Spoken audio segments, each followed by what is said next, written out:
الحمد لله وكفى والصلاة والسلام على سيدنا محمد المصطفى وأحمد المجتبى وعلى آله الأتقياء وأصحابه الأصفياء أما بعد فأعوذ بالله من الشيطان الرجيم بسم الله الرحمن الرحيم للرجال نصيب مما ترك الوالدان والأقربون وللنساء نصيب مما ترك الوالدان والأقربون مما قل منه أو كثر نصيبا مفروضا صدق اللہ العظیم۔ سورۃ النساء آیت نمبر 7۔ ابھی ہم اس کا ترجمہ اور تفصیل سیکھیں گے۔ فرمایا للرجال نصیب مما ترک الوالدان والاقربون، مردوں کا حصہ ہے جو چھوڑ جائیں والدان اور رشتہ دار۔ وللنساء نصیب مما ترک الوالدان والاقربون، اور عورتوں کا بھی حصہ ہے اس سے جو چھوڑیں والدین اور اقربا۔ مما قل منہ او کثر، وہ مال تھوڑا ہو یا زیادہ۔ نصیبا مفروضا، یہ حصہ مقرر کیا ہوا ہے، یہ حصہ جبری ہے۔ قرآن حکیم کے اگلے رکوع کے اندر یوصیکم اللہ فی اولادکم، سورۃ النساء کے دوسرے رکوع جہاں سے شروع ہو رہا ہے، وہاں سے باقاعدہ طور پر میراث کے مسائل بیان کیے جا رہے ہیں۔ میراث ذوی الفروض اور اسی طرح عصبات اور ذوی رحم محرم، ان کی تفصیل آگے قرآن حکیم وضاحت کے ساتھ بیان فرما رہا ہے۔ تو یہاں سے اس کا ابتدائیہ بیان کیا ہے کہ مردوں کا بھی حصہ ہے اور عورتوں کا بھی حصہ ہے۔ یہ ابتدائیہ بیان کرنے کی ضرورت کیوں پیش آئی؟ اس آیت کو سمجھنے کے لیے ہمیں اس کا پس منظر شان نزول سمجھنا چاہیے، تاکہ شان و نزول سمجھنے سے اس آیت کا مفہوم واضح ہو جائے۔ جناب رسول اللہ صلی اللہ علیہ وسلم کی زندگی میں حضرت اوس بن ثابت رضی اللہ عنہ ایک صحابی ہیں، وہ وفات پا گئے۔ جب وہ دنیا سے رخصت ہوئے تو انہوں نے اپنے پیچھے 2 بچے اور ایک نابالغ بچہ اور اپنی بیوی چھوڑی۔ تو جب یہ دنیا سے وفات پا گئے، اب عرب کا ضابطہ یہ تھا، عرب کا دستور یہ تھا کہ اگر کوئی بندہ فوت ہو جائے، اس کا ترکہ کسے تقسیم کرنا ہے؟ وہ کہتے ہیں کہ جو آدمی گھوڑے پر سواری کر کے جنگ کر سکے، بہادر ہو، اس کو اس کا ترکہ دیا جائے گا۔ اس ضابطے کے تحت جو حضرت اوس بن ثابت کا مال تھا، وہ اب اس کا چھوٹا بچہ، وہ تو نابالغ تھا، بچیاں بالغ تھی، لیکن بچیاں وہ صنف نازک ہیں، عورت وہ بیوی ہے، تو عورتوں کو حصہ بالکل نہیں دیتے تھے اور نابالغ کا حصہ بھی نہیں دیتے تھے، اور جو بالغ ہوتے تھے ان میں سے اس کو حصہ دیا جاتا تھا جو گھوڑے پر سوار ہو کر جنگ کر سکتا تھا۔ اب یہ چاروں اس کے اہل نہیں تھے، تو اب اس کے چچا زاد بھائی حصہ لے گئے۔ یہ بعض روایت کے اندر آتا ہے کہ اوس کے بھائیوں نے ان کے رقبہ پر جو ان کا مال تھا سب پر قبضہ کر لیا۔ روایت کے اندر آتا ہے کہ اس کے بعد رقبہ بھی تھا، جائیداد بھی تھی اور مال بھی تھا، اب ان بھائیوں نے قبضہ کر لیا۔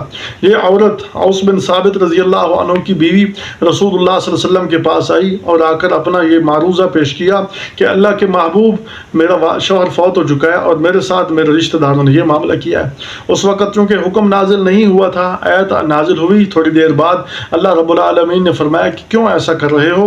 للرجال نصیب مما ترک الوالدان والاقربون وللنساء نصیب مما ترک الوالدان والاقربون، مردوں اور عورتوں کا حصہ ہے والدین اور اقربا کے مال میں سے۔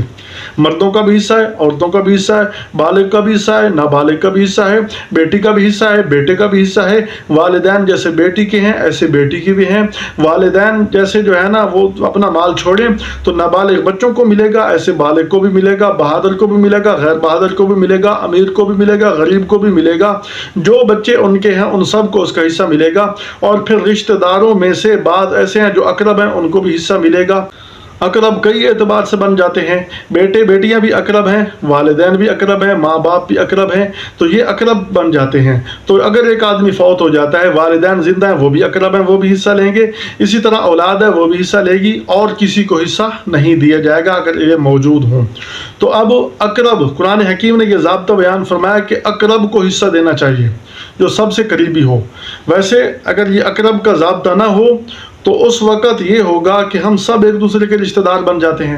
جناب آدم علیہ السلام کی اولاد ہیں، وہ ہم سب کے باپ ہیں، تو ایسے اعتبار سے تو مال ایسے طور پر تقسیم ہوگا کہ جو لا یتجزا ہو جائے گا، ایسے اجزاء میں مال تقسیم ہو جائے گا جو تقسیم بھی نہیں ہو سکیں گے۔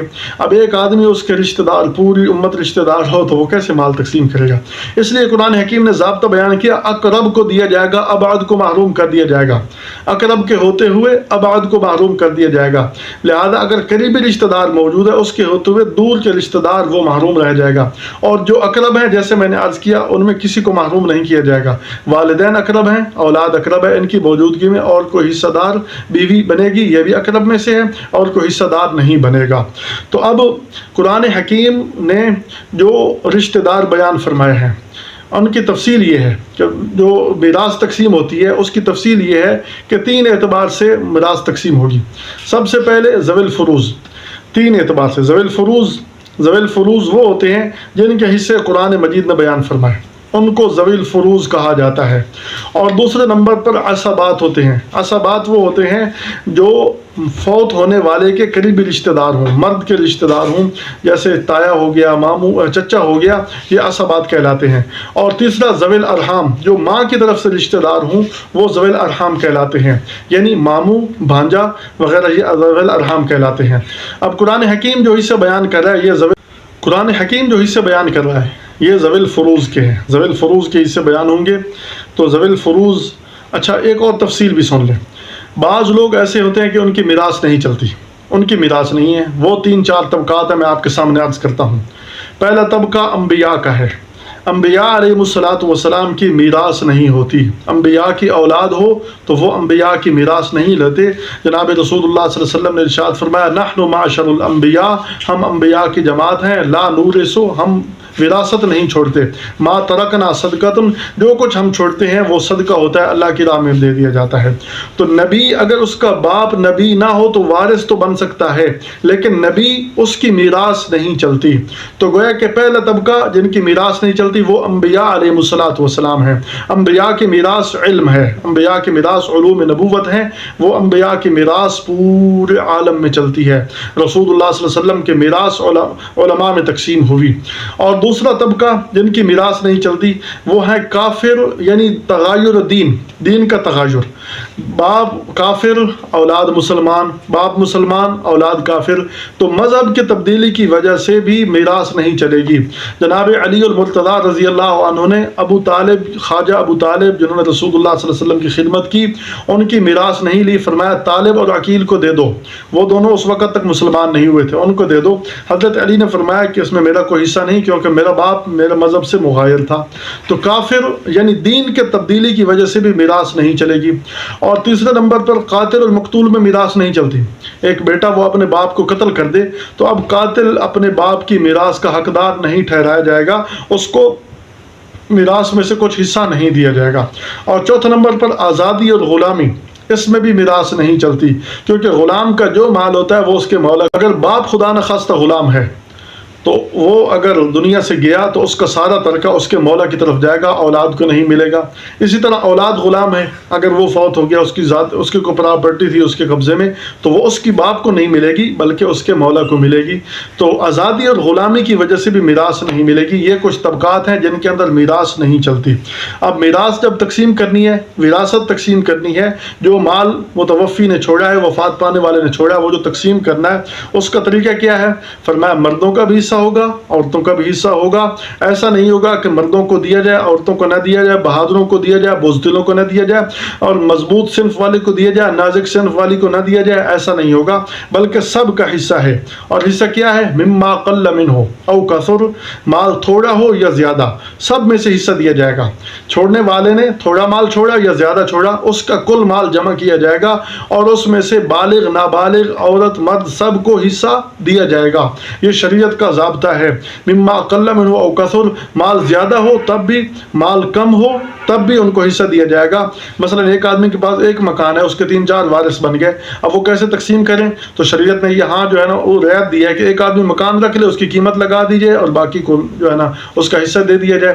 اور اگر خواہ مخواہ تقسیم کریں گے تو اس میں کسی کو کیا حصہ آئے گا؟ کسی کے پاس کچھ بھی نہیں بچے گا. تو اس لیے فرمایا کہ حصہ تھوڑا ہو یا زیادہ حصہ ہے، زیادہ مکان ہے، اس اعتبار سے تقسیم ہوں گے. تو فرمایا یہ کم اور زیادہ سب کو ملے گا. فرمایا نصیبا مفروضہ، اور یہ حصہ ضرور ملے گا. یہ حصہ ضرور ملے گا، کسی کے انکار کرنے سے وہ حصہ ختم نہیں ہوگا۔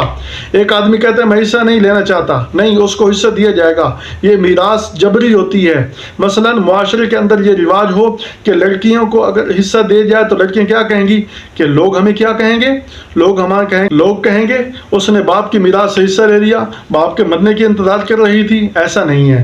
اگر بیٹا کہے کہ میں نہیں لیتا، میں بڑا مالدار ہوں، ویسے مالداروں کے اندر ہوس اور لالچ زیادہ ہوتا ہے دوسروں کی نسبت، تو اگر وہ کہے کہ میں نہیں لیتا، بالفرض کہے، بالفرض کی بات ہے، ویسے تو وہ نہیں کہے گا، اگر وہ کہے کہ میں نہیں لیتا، ایسا ہے ناممکن، تو ایسا نہیں ہوگا، بلکہ اس کو بھی دیا جائے گا۔ مالدار کو اپنا حصہ ملے گا، غریب کو اپنا حصہ ملے گا، ہر ایک کو حصہ ملے گا۔ یہ حصہ جبری ہے، ایک دفعہ حصہ دینا ہے۔ بالغ ہونے کے بعد اگر وہ بالغ ہے اس کے حصہ حوالے کر دو، نابالغ ہے تب بھی اس کو حصہ دینا ہے۔ جب وہ بالغ ہوگا، صاحب اختیار ہوگا، پھر اپنی مرضی سے جس کو چاہے دے دے۔